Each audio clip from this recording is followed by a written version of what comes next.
Assalamualaikum warahmatullahi wabarakatuh.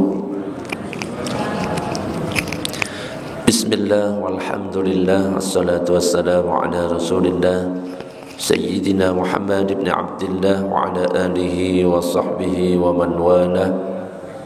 La hawla wa la quwata illa billah, ma ba'du. Nawayna at-ta'allum wa at-ta'lim wa tadhakkur wa tadhkir wa an-naf' wal intifa' wal ifadah wal istifadah wal hath 'ala tamassuk bi kitabillahi wa sunnati rasulih wa ad-du'a ila al-huda wa ad-dalalati 'ala al-khair wa ibtigha' wajhillahi wa mardatihi wa qurbihi wa thawabihi subhanahu wa ta'ala ila hadratin nabiyil mustafa Muhammadin sallallahu alaihi wasallam. Al-Fatihah. A'udzu billahi minasyaitonir rajim. Bismillahirrahmanirrahim. Alhamdulillahi rabbil alamin. Arrahmanir rahim. Maliki yaumiddin. Iyyaka na'budu wa iyyaka nasta'in. Ihdinas siratal mustaqim. Siratal ladzina an'amta 'alaihim ghairil maghdubi 'alaihim waladdallin. Amin. Para jemaah, Bapak Ibu yang dirahmati Allah, alhamdulillah pada kesempatan pagi ini kita masih diberikan kesehatan oleh Allah. Masih diberikan kesempatan untuk hadir di masjid ini melaksanakan sholat subuh secara berjamaah, kemudian melanjutkan dengan ngaji bareng. Mudah-mudahan kita semuanya diberikan keistiqomahan oleh Allah. Amin ya rabbal alamin. Dan alhamdulillah pada kesempatan hari ini kita akan melanjutkan kajian kita, yaitu tentang masalah sholat. Tapi sebelum kita membahas masalah sholat, kita sekarang berada di bulan Muharram, tanggal 9, besok tanggal 10. Salah satu kesunahan yang dianjurkan di bulan Muharram pada tanggal 9 dan 10 adalah berpuasa. Tanggal 9-nya adalah berpuasa Tasu'a, tanggal 10-nya adalah Asyura. Mudah-mudahan bisa melaksanakan sunnah ini. Amin ya rabbal alamin. Meskipun sunnah-sunnah yang lain masih banyak. Duduk di majelis seperti ini sunnah, mengusap kepala anak yatim sunnah, dan lain sebagainya. Macam-macam sunnah-sunnah yang bisa kita kerjakan. Allahumma sholli ala sayyidina Muhammad. Para jamaah, Bapak Ibu yang dirahmati oleh Allah, pada kesempatan ini pembahasan kita adalah melanjutkan kajian fikih salat, dan kita sudah sampai kepada bab tasyahud. Kalau kita lihat, mungkin di antara para jamaah ada yang melihat cara tasyahud setiap orang berbeda. Betul? Ada yang tasyahud dari awal sudah nunjuk seperti ini, betul? Ada yang saat membaca syahadat, betul? Ada lagi yang diam, ada lagi yang digerak-gerakkan. Nah, kadang-kadang ada di antara kita yang bertanya-tanya, loh kok ada yang tasyahudnya dari awal sampai akhir, ada yang cuma pas dari syahadat sampai akhir, ada yang enggak digerak-gerakkan, ada yang digerak-gerakkan. Sebenarnya mana yang paling benar? Nah, kadang-kadang kalau kita tidak pernah belajar itu, kita kadang-kadang bertanya sehingga menimbulkan kebingungan. Nah, ini yang akan kita bahas supaya kita juga tidak menyalahkan yang berbeda dengan kita. Ya, kita hormati karena masing-masing yang berbeda itu memiliki dalil. Kita awali dari hadis Nabi yang diriwayatkan oleh Imam Muslim. Dikatakan, kana idza jalasa fis shalah, dulu Rasulullah ketika duduk tasyahud, wada'a kaffahu al-yumna ala fakhidhihi al-yumna, maka beliau itu meletakkan tangan kanan di atas paha kanan, wa qabada asabi'ahu kullaha, dan kemudian menggenggam semua jari tangannya yang kanan, wa asyara bi isba'ihi allati talil ibham, kemudian berisyarat dengan telunjuknya, wa wada'a kaffahu al-yusra ala fakhidhihi al-yusra, dan meletakkan tangan kiri di paha kiri. Tapi dari hadis yang ini jangan langsung disimpulkan Kenapa? Masih banyak hadis-hadis yang lain yang kadang menerangkan hadis yang lainnya juga. Ya, kadang-kadang cuma menyimpulkan dari satu hadis, akhirnya oh berarti Nabi ketika tasyahud ya wes dari awal sampai akhir menunjuk. Kalau kita definisikan dari hadis ini, ya mungkin salah satu dalil yang dipakai saudara-saudara kita yang dari awal at-tahiyyatul mubarakatus salawatut thayyibatu lillah sampai selesai ini. Bisa dipahami sampai di sini? Nah, ada hadis yang lain yang menjelaskan kana idza qa'ada lit-tasyahhudi. Dahulu Rasulullah sallallahu alaihi wasallam jika duduk tasyahud wada'a yadahul yusra ala rukbatihi. Rasulullah meletakkan tangan kiri di lutut kirinya. Wal yumna 'alal yumna, tangan kanannya di lutut kanannya. Wa aqada 3 wa 50, dan membentuk tangan kanannya ini dengan angka 53. Wa asyara bi isba'ihi sababah, kemudian berisyarat dengan telunjuk. Saya tanya ke Bapak Ibu, membentuk jari 53 itu seperti apa kira-kira? Ibu-ibu kalau tasyahud gimana biasanya? Dari awal sampai akhir atau gimana? Dari syahadat. Kalau bapak-bapak? Ada yang dari syahadat, ada yang dari awal. Mungkin gitu ya. Nah, di sini dijelaskan ketika tasyahud itu membentuk angka 53 dan ini sunnah. Nah, dijelaskan di sini angka 53 itu adalah dengan menggenggam 3 jari. Coba praktikkan semuanya. Jari tengah, jari manis, jari kelingking. Nah, ini bukan kampanye ya, tapi ini praktek. 3 jari, kemudian ini disebut angka 3, betul?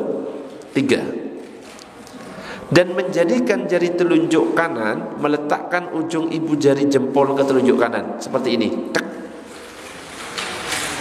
Coba dipraktekkan semua. Praktekkan, enggak usah malu, kita belajar bareng. 3 digenggam, jempolnya diletakkan di telunjuk. Hup. Ada bulatan di sini. Bulatan di sini ini angka 5. Sehingga kalau digabung menjadi 53. Bisa difahami sampai di sini? Nah, tadi di hadis disebutkan Nabi itu berisyarat dengan angka 53.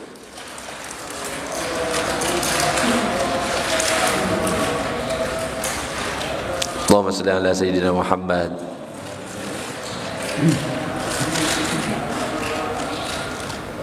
Oke. Jadi posisi tasyahud itu kalau dalam mazhab kita, mazhab Syafi'i, seperti ini. Nah, kapan keluarnya seperti ini? Ternyata dalam kitab Bidayatul Hidayah yang ditulis oleh Imam Al-Ghazali itu diberikan penjelasan. Pertama adalah posisinya itu seperti ini, genggam. Ini masih gini, tapi ini dikebawahkan, tidak diangkat. Coba praktekkan semuanya bareng-bareng. Bareng-bareng. Fikri saya minta tolong contoh di sini. Jadi tidak diangkat. Biar bapak-bapak dan ibu-ibu melihat. Jadi genggam. Kalau yang kiri posisinya pas di lutut kiri sebelah sini, biar kelihatan. Coba posisinya duduk tasyahud awal. Paha kiri diletakkan, kebalik kok paha kiri. Tangan kiri diletakkan di atas paha kiri, yang tangan kanan di paha kanan. Kemudian membentuk 53. Nah, ini kan sudah diangkat, tapi turunkan ke bawah. Ini dalam kitab Bidayatul Hidayah. Jangan diangkat dulu. Faham sampai di sini? Tidak diangkat. Baru kalau dalam mazhab Syafi'i mengangkatnya itu ketika ada kalimat illallah pada lafaz syahadat.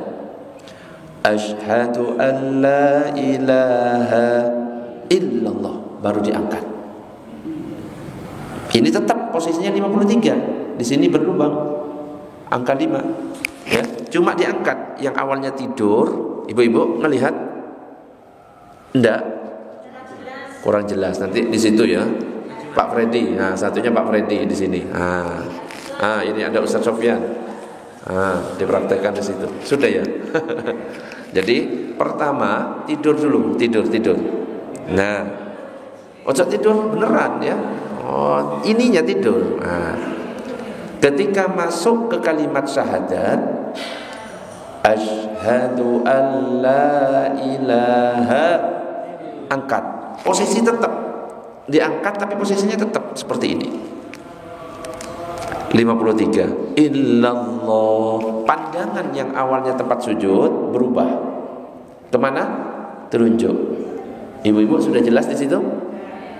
Jadi pandangan ke telunjuk sampai ke fil alamina innaka hamidum majid. Kalau mau doa, kalau mau salam langsung tutup. Bukan genggam, tutup lagi. Pandangan yang awalnya ke telunjuk berubah ke tempat sujud lagi. Ini pendapat dalam mazhab Syafi'i. Wes duduk di situ dulu. Muhammad shalli ala sayyidina Muhammad. Duduk biasa biar enggak capek. Kita lanjut dulu, nanti baru kita bahas. Dalam hadis yang lain dikatakan, Rawa Wa'il bin Hujrin anna an-nabiy sallallahu alaihi wasallam wada'a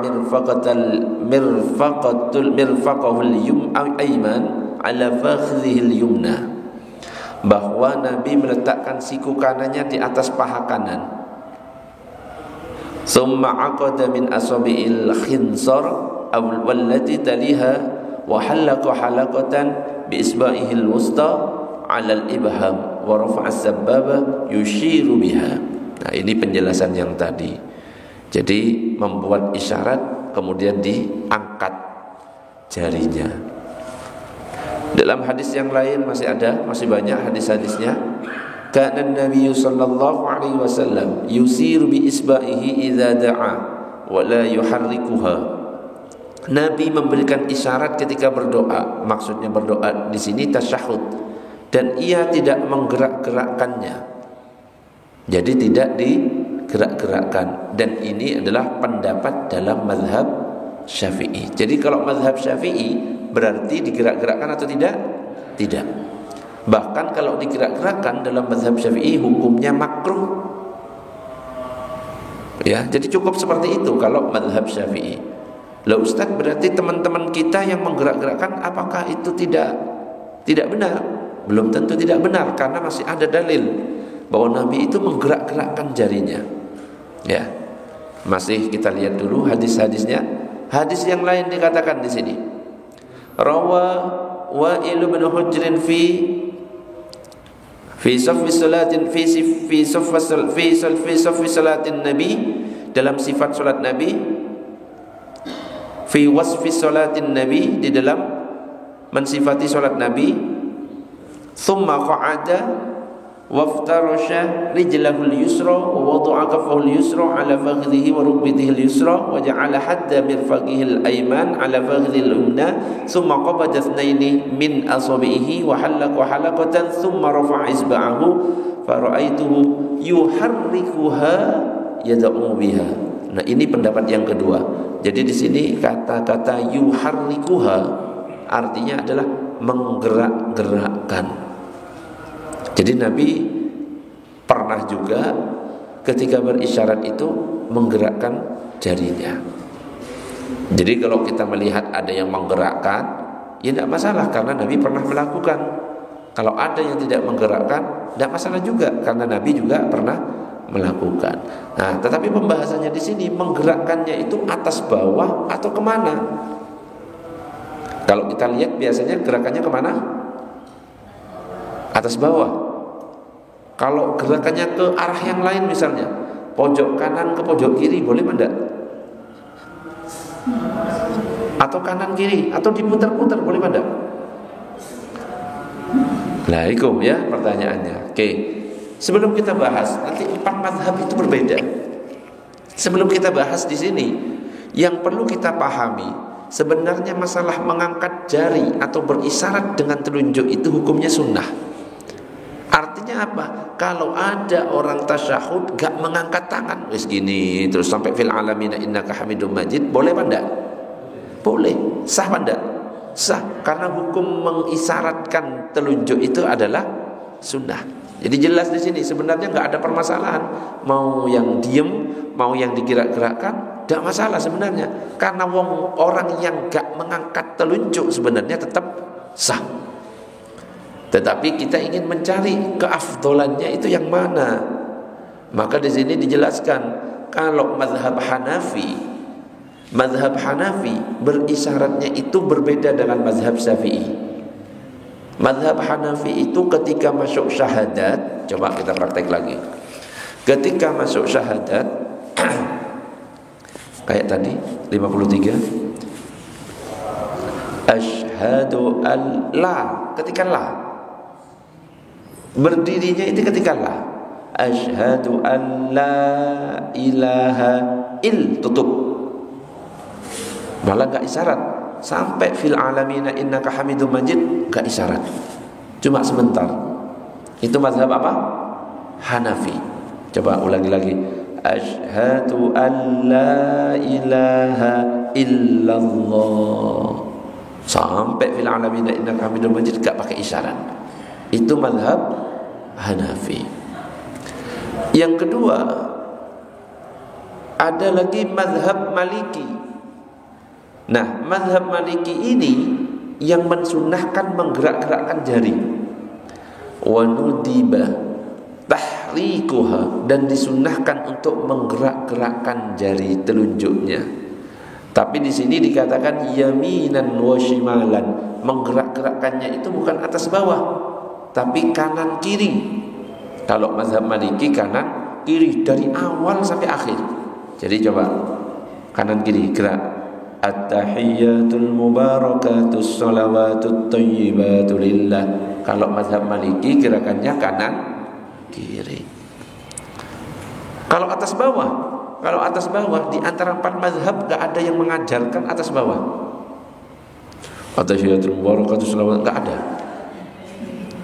Yang ada kalau mazhab Maliki itu kanan kiri. Lah Ustaz, kalau misalkan ada yang atas bawah apakah terus salah? Oh, enggak, belum tentu. Mungkin mereka pakai pendapatnya Syekh Nasruddin Al-Albani. Biasanya dipraktekkan teman-teman Salafi. Dalam kitab Sifat Salat Nabi, Syekh Nasruddin Al-Albani menjelaskan ketika tasyahud gerak atas bawah. Coba at-tahiyyatul mubarakatus salawatut thayyibatu lillah sampai fil alamin innaka hamidum majid. Coba bapak-bapak, ibu-ibu biasanya melihat yang atas bawah atau kanan kiri? Hah? Kanan kiri.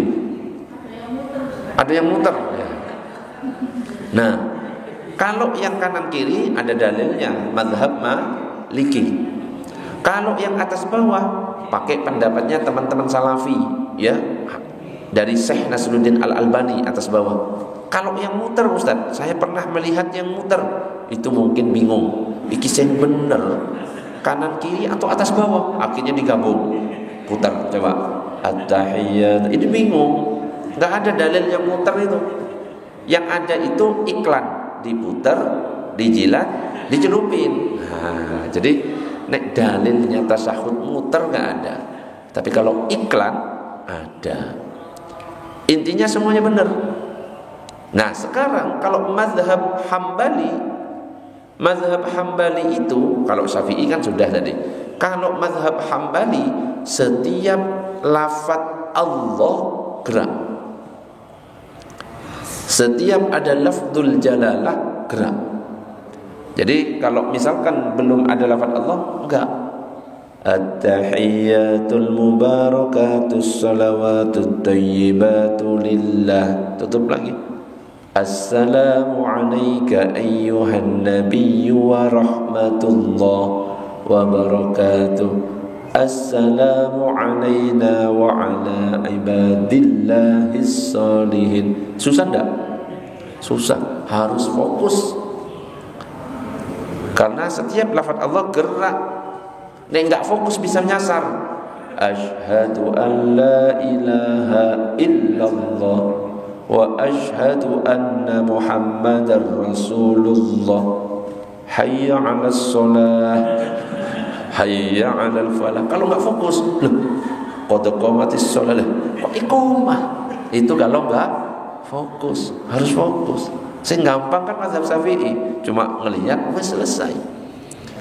Tapi intinya di antara 4 mazhab ini semuanya ada dalilnya dan semuanya benar.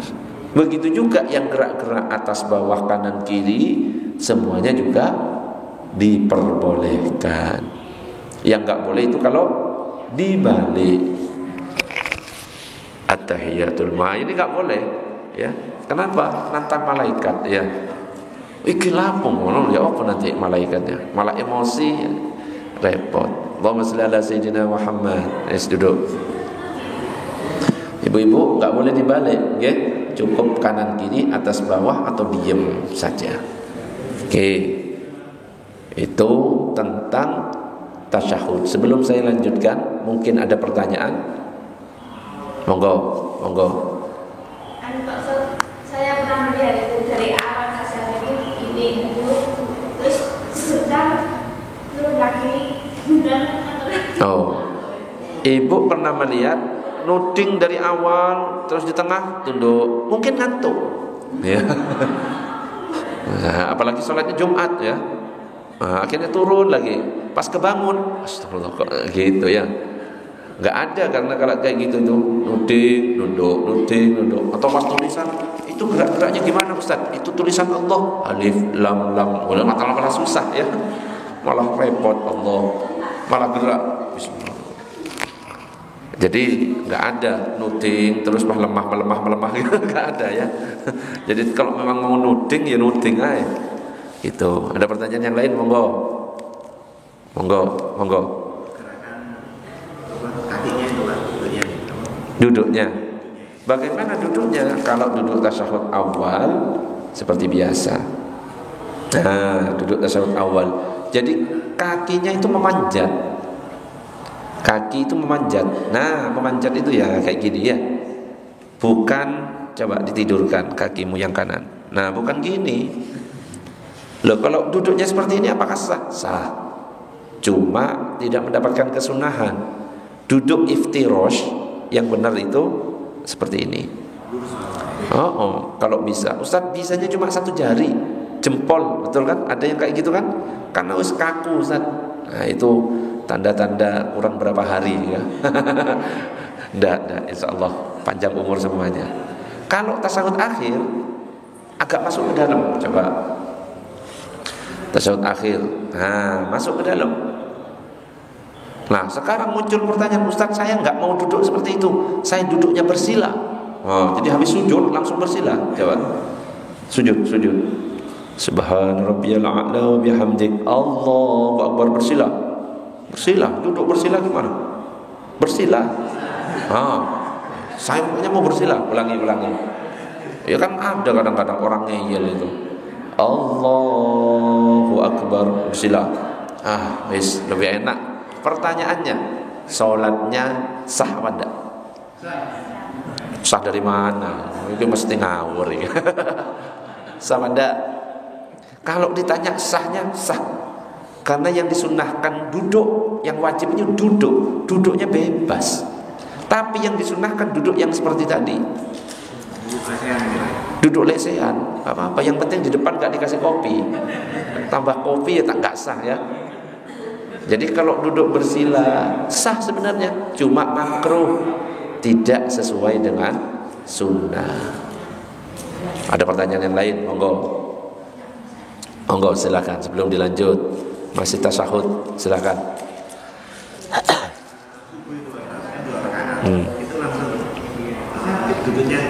Nah, sekarang ada pertanyaan, subuh itu duduknya tasyahud akhir apa tasyahud awal?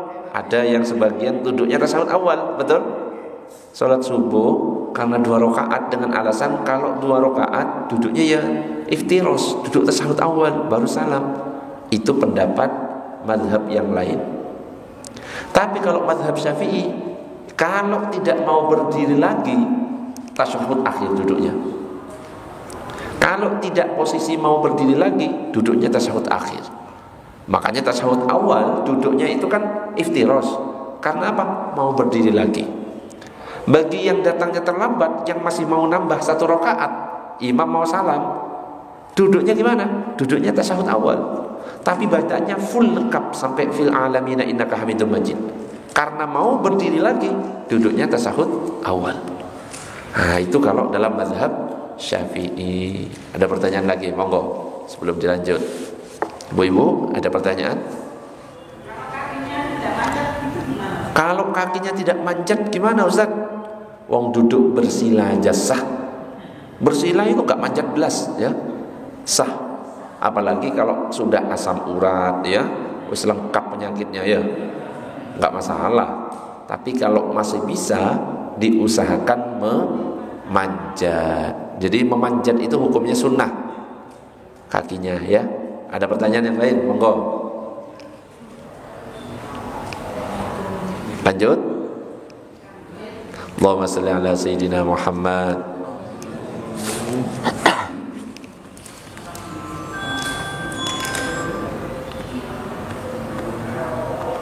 Berikutnya, setelah tasyahud, fil alamina innaka hamidum majid, berarti gerakan yang dilakukan adalah salam.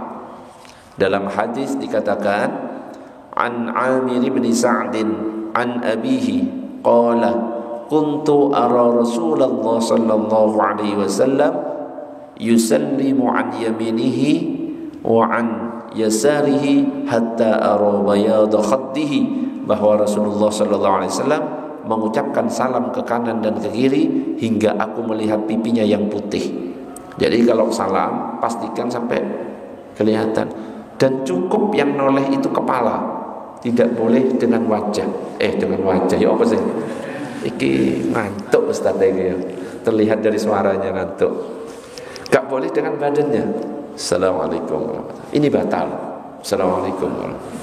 Apalagi digayakan Assalamualaikum, tambah gak boleh kayak gitu ya. Ini sekaligus senam Ustaz. Gak boleh. Nek salam ya salam aja, cukup kepala. Assalamualaikum. Dan aturannya enggak sembarangan. Enggak. Assalamualaikum, hadapnya ke tempat sujud. Assalamualaikum, baru noleh. Warahmatullah, balik lagi. Assalamualaikum warahmatullah. Enggak sembarangan. Assalamualaikum warahmatullah.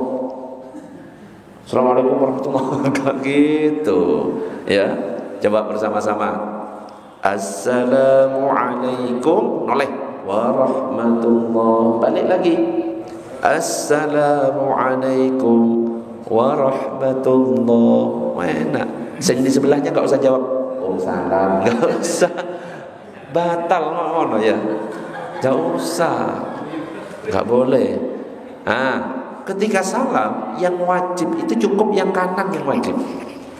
Yang wajib diingat-ingat yang kanan, yang kiri itu sunnah. Assalamualaikum warahmatullah. Priuk, kentut. Sah pada? Sah. Kalau sudah salam ke kanan. Karena yang kiri sunnah. Pertanyaan kedua, kalau misalkan kira-kira Bapak Ibu yang benar yang mana? Ada orang yang salam gak noleh, tapi mengucapkan salam, Assalamualaikum warahmatullah. Yang kedua, ada yang noleh tapi gak mengucapkan. Saya tanya, yang betul yang pertama apa yang kedua? Yang sah yang pertama apa yang kedua? Noleh tapi gak mengucapkan apa-apa. Satu, mengucapkan tapi gak noleh.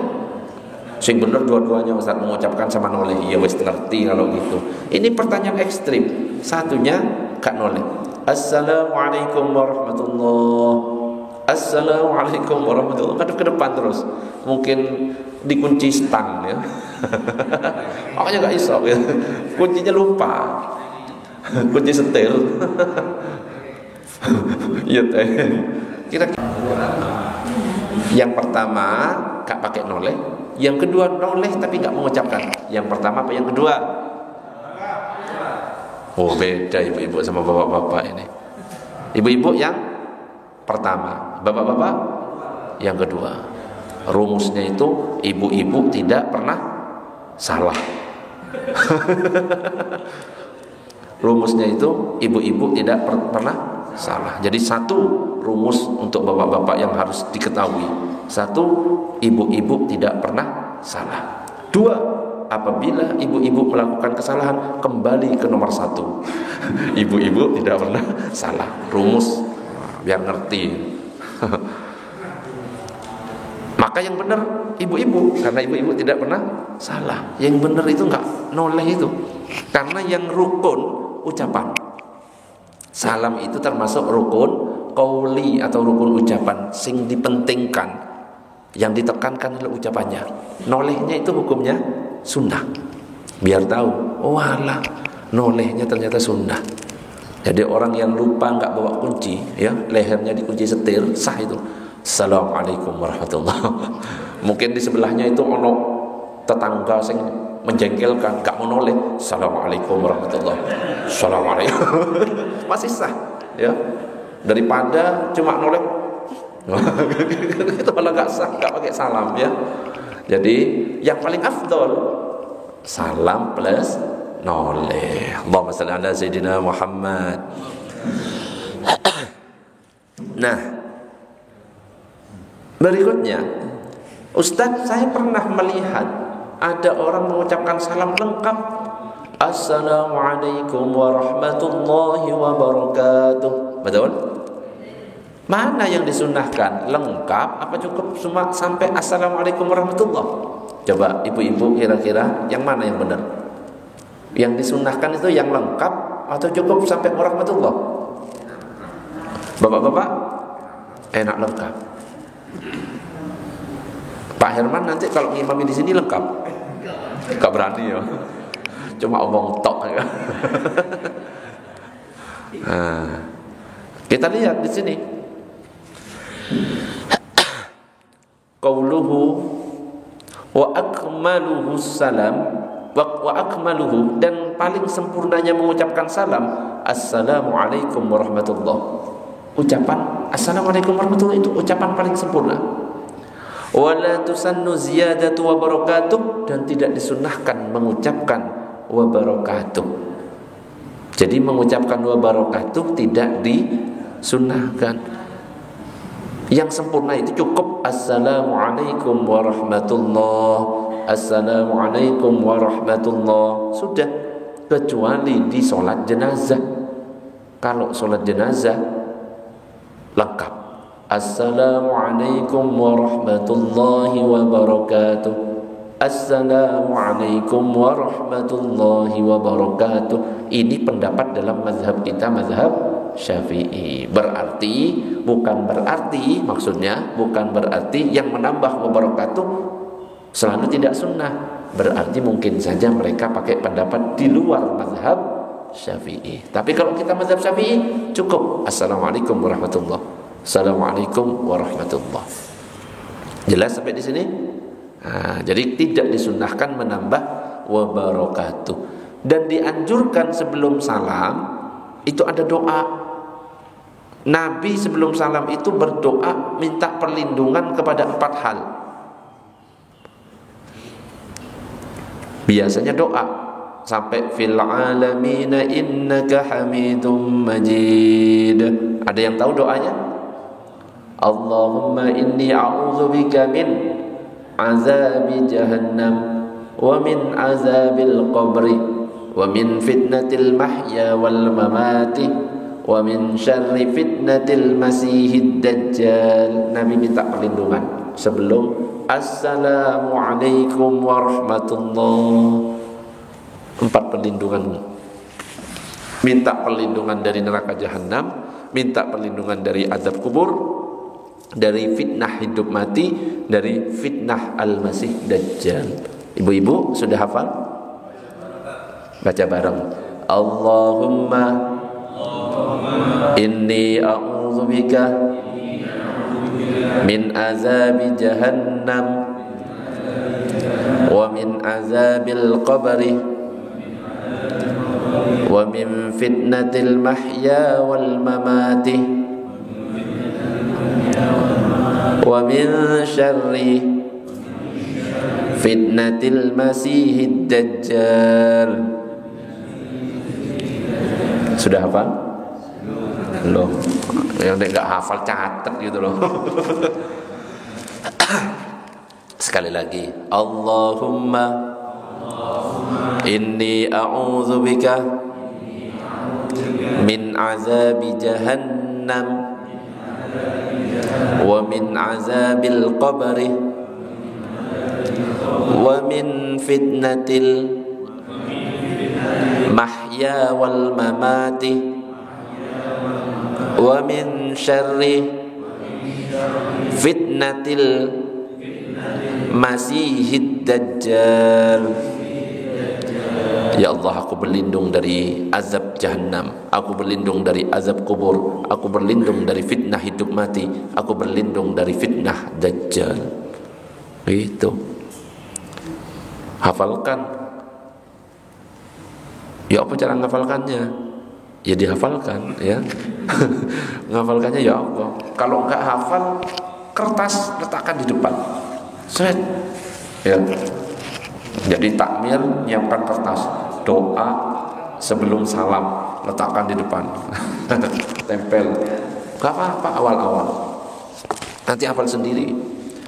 Kalau biasa membaca. Oke, sebelum dilanjutkan ada pertanyaan, monggo silakan. Ya, monggo. Untuk kata Sayyidina apa disunatkan apa bagaimana?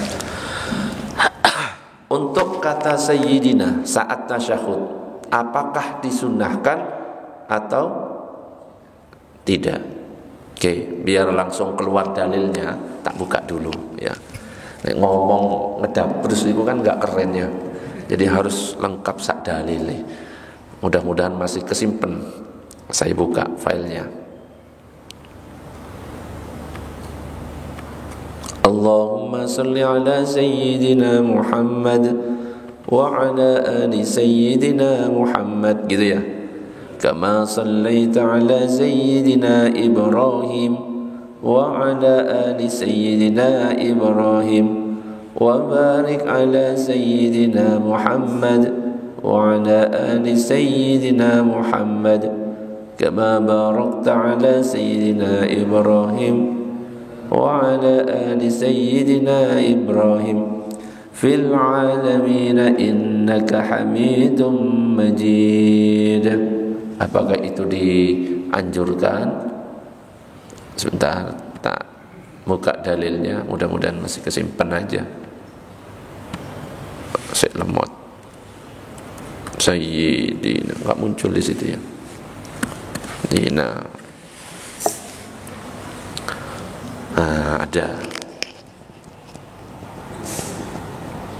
2018.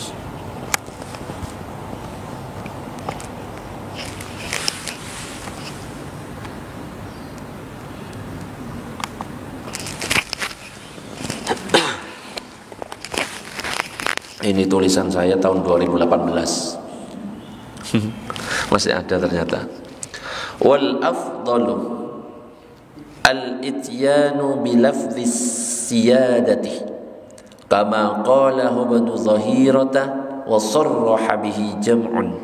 Yang paling utama adalah mendatangkan lafaz sayyidina sebagaimana dinyatakan oleh Ibnu Zahirah dan telah ditegaskan oleh kelompok dari para ulama. Biasanya kita kan ribut, enggak pakai sayyidina, nek pakai sayyidina bid'ah, gitu kan? Ya monggo, bagi yang enggak mau pakai sayyidina enggak apa-apa, karena Nabi enggak pakai sayyidina. Lalu kita kok pakai sayyidina? Ya karena sebagai penghormatan kepada Nabi. Ibarat kita, kalau bapak kita misalkan ngomong, namanya siapa? Oh, nama saya Fulan, gitu kan? Tapi kalau kita menyebut nama bapak kita, berani enggak langsung menyebutkan nama? Enggak berani, tetap bapak Fulan, ayah Fulan, ada kalimat itunya. Nah, akhirnya para ulama menyebutkan seperti yang disebutkan dalam kitab Nihayatul Muhtaj, yang paling utama adalah menggunakan Sayyidina. Belum selesai. Dalam kitab yang lain dikatakan Hasiyah Al-Bajuri, al-aula dzikrus sayyidati li'anna al-afdal sulukul adab. Yang lebih utama adalah mengucapkan Sayyidina sebelum nama Nabi. Kenapa? Karena yang lebih utama adalah bersopan santun kepada beliau. Jadi yang mengucapkan itu ulama. Allah memerintahkan kepada kita untuk nanya kepada ulama. Fas'alu ahla dzikri in kuntum la ta'lamun. Kalau kamu enggak ngerti, tanya pada ulama. Ulama salah satunya mengucapkan seperti ini. Yang lebih afdal pakai Sayyidina. Memang ada ini. Dalam Al-Qur'an dikatakan la taj'alu du'a'ar rasuli bainakum ka du'a'i ba'dikum ba'dan. Jangan kamu jadikan panggilan Rasul di antara kamu seperti panggilan sebagian kamu kepada sebagian yang lain. Jangan disamakan. Fikri, baca samakan ketika kita manggil teman kita. Beda. Bahkan Allah dalam Al-Qur'an ketika menyebut nama Nabi Muhammad, gak cukup Muhammad. Kalau nama Nabi Adam, cuma Adam. Ibrahim, Ismail, Yusuf. Tapi kalau Nabi Muhammad, Muhammadur Rasulullah, lengkap. Ada Nabi Muhammadnya plus gelarnya. Itu Allah itu yang menciptakan Nabi Muhammad. Lah kita umatnya. Allah saja memuliakan, kita umatnya mat. Oh, enggak sopan. Dalam pendapat yang lain dikatakan sing mengatakan Sayyidina itu bahkan Nabi. Dan ini ada dalam hadis riwayat Muslim. Ana sayyidu waladi Adam yaumal qiyamah. Aku ini sayyidnya, pemimpinnya anak Adam nanti di hari kiamat. Jadi sing mengatakan Sayyidina sebenarnya itu Nabi Muhammad. Ada lagi. Wa amma haditsu la tusayyiduni fis shalah. Ada orang-orang yang menyalahkan, membid'ahkan orang yang menggunakan Sayyidina dengan alasan hadis yang berbunyi la tusayyiduni fi shalah. Jangan pakai kalimat Sayyidina di sholat. Ini dalil yang mengatakan enggak boleh pakai Sayyidina, dan ini dipakai untuk menyalahkan orang-orang yang menggunakan kalimat Sayyidina. Ternyata apa? Ulama mengatakan kalau hadis ini wa amma haditsu la tusayyiduni fi shalah fabatilun, ini adalah hadis batil. Hadis batil yang tidak ada asalnya, la aslalahu kama qalahu ba'du mutaakhiril huffaz, sebagaimana disebutkan oleh sebagian huffaz akhir zaman. Jadi hadis yang dipakai untuk menyalahkan orang yang menggunakan Sayyidina itu hadis yang tidak ada asalnya. Gak boleh, ikilah hadisnya palsu. Kenapa? Gak mungkin Nabi ini orang Arab, gak mungkin dia gak faham bahasa Arab. Kenapa? La tusayyiduni itu kalimat yang gak ada dalam bahasa Arab. Karena apa? Asal katanya adalah sada yasudu, sada yazidu, la tusawwiduni, bukan la tusayyiduni. Jadi sada yasudu yang benar, bukan sada yasidu. Tapi kalau kalimat la tusawwiduni bukan la tusayyiduni. Jadi kalimat yang benar dalam hadis, kalau memang ada hadis yang berbunyi jangan ucapkan Sayyidina, harusnya kalimatnya la tusawwiduni. Gak mungkin Nabi yang faham bahasa Arab salah mengucapkan hadis. Bisa dipahami? Nah, di hadis yang disebutkan untuk menyalahkan orang yang mengucapkan Sayyidina adalah la tusayyiduni, salah. Seharusnya kalimatnya la tusawwiduni. Gak mungkin Nabi itu salah mengucapkan bahasa Arab, sedangkan Nabi ini paling fahamnya isi Al-Quran, paling fahamnya bahasa Arab. Makanya ulama mengatakan gak ada asalnya itu. Jadi bagi yang mau menggunakan pendapat yang pakai Sayyidina, monggo, sebagai bentuk adab kepada Nabi. Dan bagi orang yang tidak mau pakai Sayyidina tetap sah, tapi jangan menyalahkan atau membid'ahkan orang yang pakai Sayyidina. Yang pakai Sayyidina gak usah mengatakan kamu gak akhlak kepada Nabi. Intinya apa? Gak boleh nyalahkan sing pakai Sayyidina. Oke, gak pakai Sayyidina juga Oke. Tapi nanti praktekkan, manggil bapak langsung namanya ya. Bob, dikeplak langsung gitu. Enggak apa-apa ya. Sama-sama sah. Monggo, ada pertanyaan yang lain silahkan.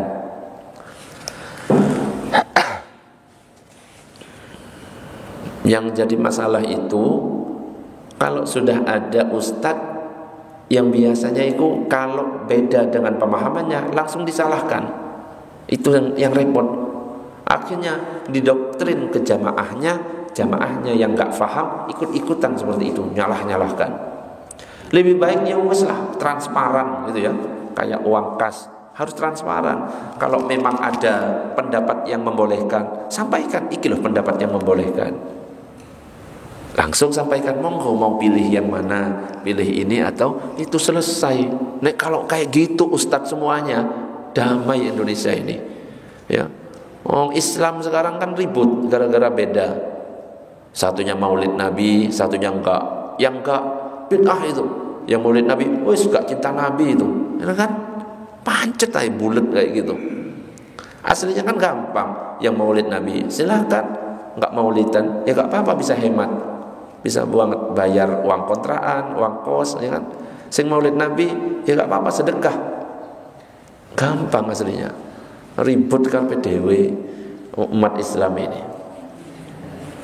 Gitu mau bilang satu kepemimpinan seluruh dunia dipimpin dengan satu khalifah, bisa enggak kira-kira? Mau niru jadi paus gitu ya. Satu paus kan ada di Vatikan. Lah Indonesia ya, kok Indonesia Islam mau nyoba seperti itu, ada kelompok yang ingin mendirikan khilafah. Bisa enggak kira-kira dengan satu kepemimpinan? Jadi presiden di negara-negara Indonesia itu cuma gubernur. Enggak ada presiden Indonesia, yang adanya gubernur Indonesia. Enggak ada presiden Turki, gubernur Turki. Pemimpinnya cuma satu presidennya. Bisa enggak kira-kira? Bisa, tapi nanti saat Imam Mahdi ya, khilafah akan tegak. Khilafatul Mahdi, saat Imam Mahdi sudah ada, kalau sudah mau hari kiamat ya. Selain Imam Mahdi nggak ada yang bisa. Loh Ustaz, ini ada yang ingin menggerakkan, pengen cepat-cepat kiamat berarti ya. Kalau yang buru-buru pengen mendirikan seperti itu, pengen cepat kiamat. Wong di dalam tafsir itu dikatakan nanti khilafah akan tegak saat Imam Mahdi hadir. Imam Mahdi ini namanya sama dengan Nabi Muhammad, Muhammad bin Abdullah bin Abdillah. Sama, namanya sama, keturunan dari siapa? Hasan, Sayyidina Hasan. Imam Mahdi nanti akan hadir saat Dajjal ada. Nabi Isa juga akan turun. Nabi Isa akan bermakmum kepada Imam Mahdi. Kenapa? Karena Nabi Isa turun bukan untuk menyebarkan ajaran, tapi untuk menyebarkan Islam. Jadi umatnya Nabi. Nabi Isa itu pernah doa, ya Allah saya pengen. Nabi-nabi yang lain itu berdoa, ya Allah saya pengen jadi umatnya Nabi Muhammad. Nabi semuanya pengen. Nabi Isa salah satunya. Makanya Nabi Isa itu dikabulkan doanya, diangkat oleh Allah, diturunkan saat umat Nabi, saat zamannya Nabi, akhirnya jadi umatnya Nabi. Makanya bermakmum kepada Imam Mahdi. Lah kita yang sudah umatnya Nabi, ya wes enak lahir, sudah posisinya statusnya sebagai umat Nabi, enggak sholat, enggak ini, ya kan? Padahal nabi-nabi sebelumnya lo berdoa pengen menjadi umatnya Nabi. Allahumma shalli ala sayyidina Muhammad. Oke, ada pertanyaan yang lain, monggo. Monggo diisi tanya jawab bebas. Kalau ada silakan. Sebelum dilanjutkan materi berikutnya nanti. Monggo, monggo, monggo.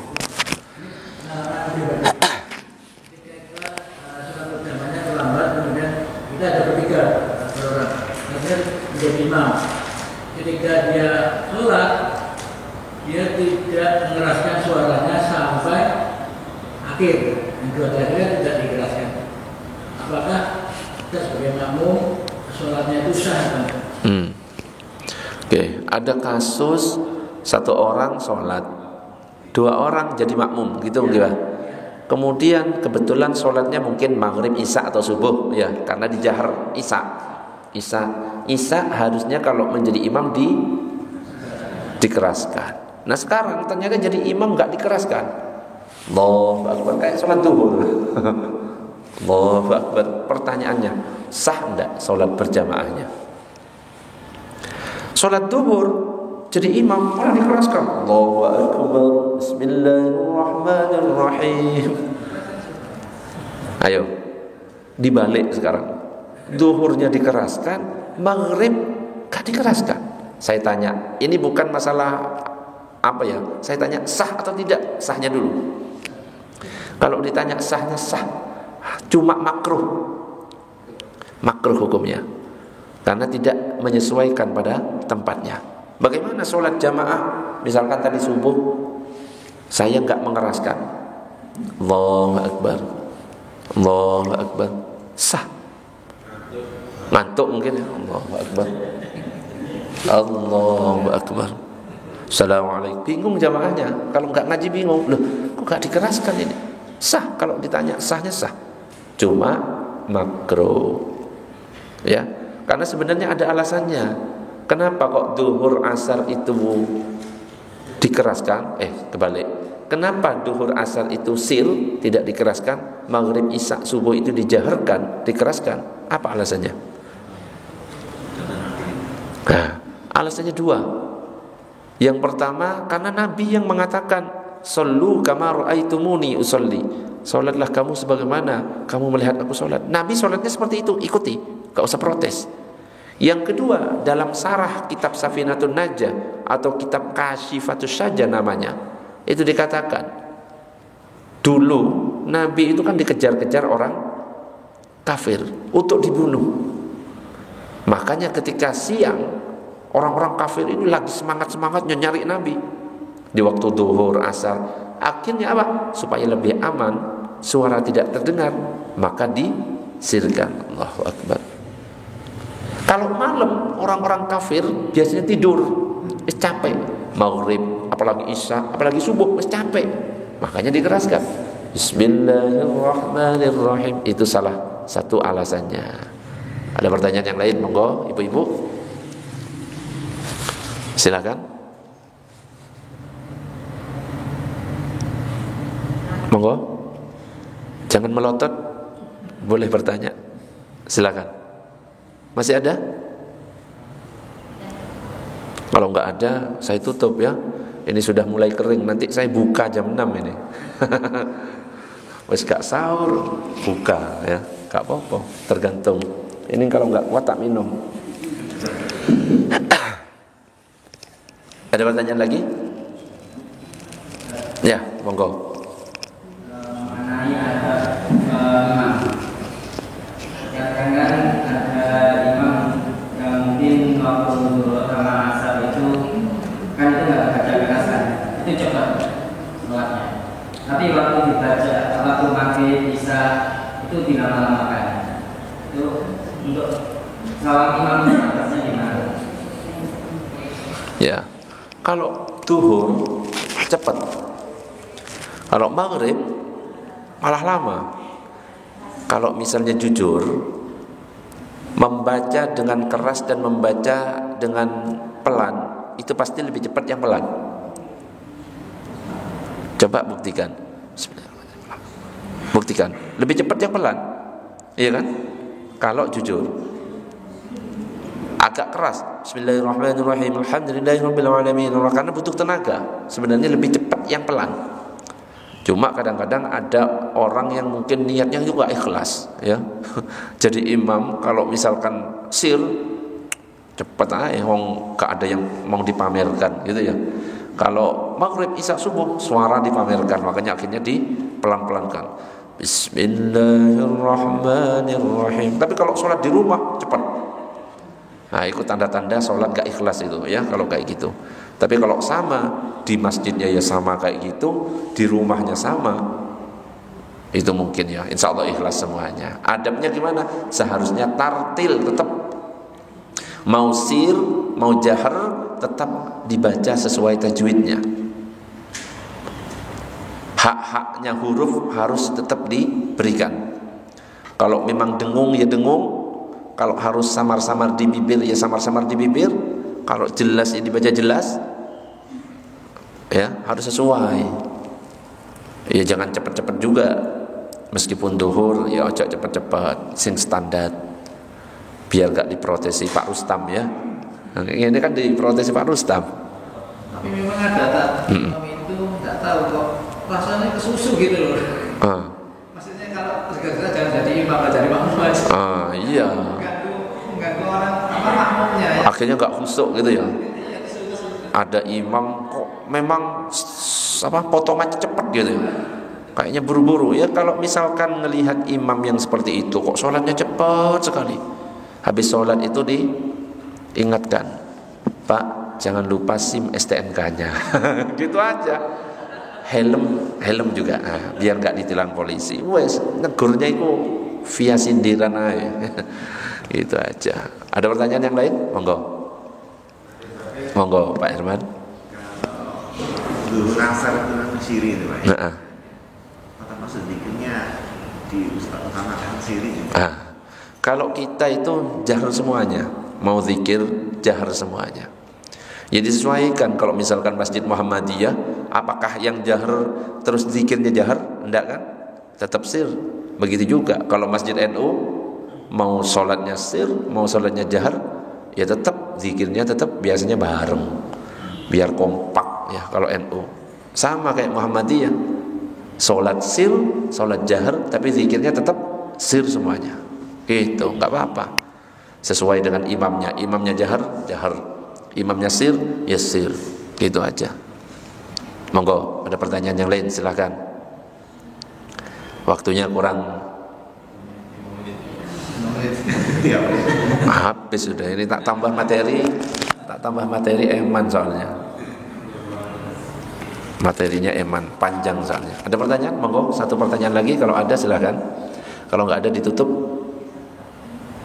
Ibu-ibu, ada pertanyaan? Gak ada? Ibu-ibu gak ada? Sampun. Oke. Wis cukup. Kita tutup dengan doa kafaratul majlis. Subhanakallahumma wa bihamdika asyhadu an la ilaha illa anta astaghfiruka wa atubu ilaik. Assalamualaikum warahmatullahi wabarakatuh.